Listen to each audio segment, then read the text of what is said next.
একটু কাগিছো এবারে ভাই সবাই একটু খেয়াল করো প্লিজ ভাই তাহলে সমচ্ছেদ কিন্তু কত কত বের করতে জানতে কথাই আছে সমচ্ছেদ কিন্তু কত কত বের করতে 2000 টাকা তাহলে সমচ্ছেদ কিন্তু কত কত 2000 টাকা আর সমচ্ছেদ কিন্তু টাকা কয় টাকা বের করছিলাম 200 4 লাখ টাকা বের করছি 4 লাখ এবারে সবচেয়ে নিচের এই বিন্দুকে বলা হয় কি বলতো জিরো মূল বিন্দুকে বলা হয় কি বলতো জিরো এখন আমরা শ্রেণী ব্যবধান বুঝি শ্রেণী ব্যবধান আছে না শ্রেণী ব্যবধান কিন্তু আবার খেয়াল করো তুমি এখানে 100 থেকে 200 দিতে পারো 200 থেকে 300 যত তোমার ইচ্ছা এখন তুমি যদি বেশি নাও তাহলে তোমার ঘরটা একটু ছোট হবে তুমি কম কম নাও তাহলে ঘর কিন্তু অনেক বড় হয়ে যাবে তাই 500 করে ধরলাম 1 500 500 পরে 500 কত 1000 1000 এর পরে 500 1500 এর পরে 500 2000 2000 এর পরে 500 কত 2500 এর কয়বার নিছি 1 2 3 4 5 বার নিছি না এইখানে যদি 5 বার নিই উপরেও কয়বার নেব 5 বার 1 নেব কত 1 লাখ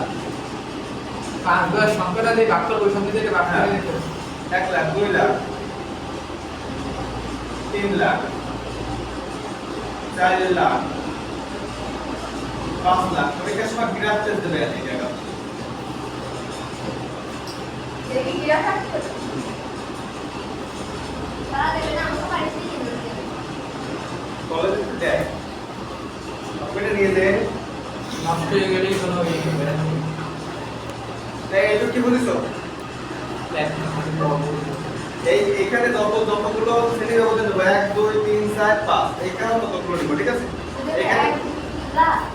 1 লাখ 2 লাখ 3 লাখ 4 লাখ 5 লাখ 1 2 3 4 5 লাখ সংখ্যা নেবে কয় লাখ আছে 4 লাখ আর এটা হাজার শব্দে আছে হয়েছে এবার দেখো মানে স্থায়ী কয় টাকা আছে প্লিজ বার্ষিক কিস্তির ব্যয় প্রশ্ন লেখা আছে সবাই পড়ো বার্ষিক কিস্তির ব্যয় আছে কত 1 লাখ 60 একটা জিনিস খেয়াল করে 2 লাখ আর 1 লাখের মাঝখানে কি 1 লাখ 60 না বলে এটা অনুমান করে ধরলাম এখান থেকে 1 লাখ 60 তাহলে স্থায়ী ব্যয় কয় টাকা এই যে রেখাটা নিলাম এই টাকা এই রেখার নাম স্থায়ী ব্যয় রেখা 2 লাখের নিচে কি 1 লাখ 60 এটা অনুমানের উপর নিতে হবে ঠিক আছে বুঝছেন গ্রামে তো খাপ খাপ দিয়ে গ্রামে তো খাপ খাপ দেয়া থাকে ওরে আবার কর স্থায়ী ব্যয় কয় টাকা আছে স্থায়ী ব্যয় প্রশ্নে স্থায়ী ব্যয় আছে না একবার স্টার্ট স্থায়ী ব্যয় তো লেখা আছে 1 লাখ 60 এই 2 লাখ আর 1 লাখে মাফ করা পর 1 লাখ 60 হয় না বুঝছেন এবার খেয়াল করো আমি সমচ্ছেদ বিন্দু প্লিজ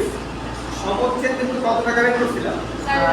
4 লাখ সমচ্ছেদ বিন্দু সুতা এখানে 4 লাখ সুতাটা থাকবে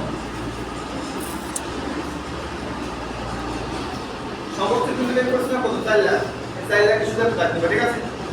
যদি কত একক সমচ্ছেদ বিন্দু একক কত 2000 এককের কোণের দাম ছিল কত 4 লাখ না সমচ্ছেদ বিন্দু টাকা আছে 4 লাখ একক কত 2000 তাহলে 2000 সুতাটা থাকবে এই পর্যন্ত কি ঠিক আছে সমস্যা আবার কি আছে কি বলুন কোন টাকা ওটা কি ছিল এই সমচ্ছেদ বিন্দু একক কয় টাকা আছে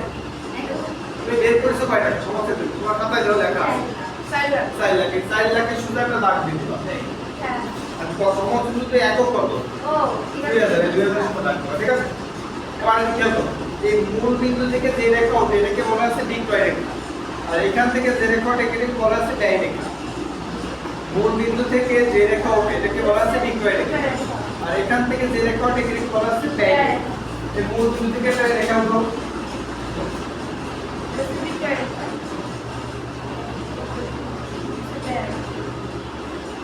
এই দুটো মিলিত স্থানকে বলা হয় কি সমচ্ছেদ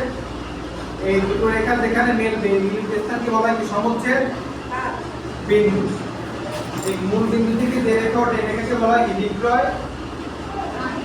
রেখা কি বিক্রয় ভাগ ভাবুনি আই বিক্রয় রেখা আর এখান থেকে যে রেখা ওঠে এটাকে বলা হচ্ছে ব্যয় রেখা না বলতে কথা বলো বুঝি সিলেক্ট করে দাও আর নেই